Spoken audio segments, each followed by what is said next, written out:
এক ছিল ছোট্ট একটা দুষ্টু বিড়াল, নাম তার মিস্টার মিউ। সকালে বাড়ির সামনে বসে রোদ পোহাতো আর ঘন্টার মিষ্টি শব্দ শুনে খুশিতে লেজ নাড়াতো।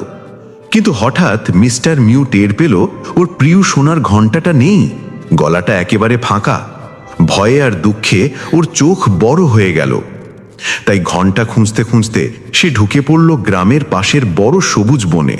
রোদের আলো পাতার ফাঁক দিয়ে পড়ছিল আর মিস্টার মিউ তাকিয়ে তাকিয়ে আশা খুঁজছিল।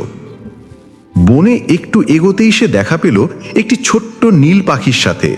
পাখিটি চিচি করে বলল সে নাকি ঝোপের দিক থেকে ঘন্টার টুংটাং শব্দ শুনেছিল।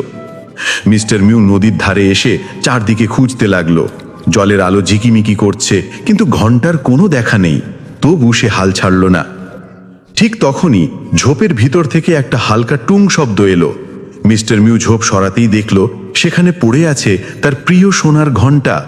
খুশিতে তার চোখ চকচক করে উঠল। অবশেষে ঘন্টা পরে নিয়ে মিস্টার মিউ দাঁড়ালো একটি ছোট পাহাড়ের চূড়ায়।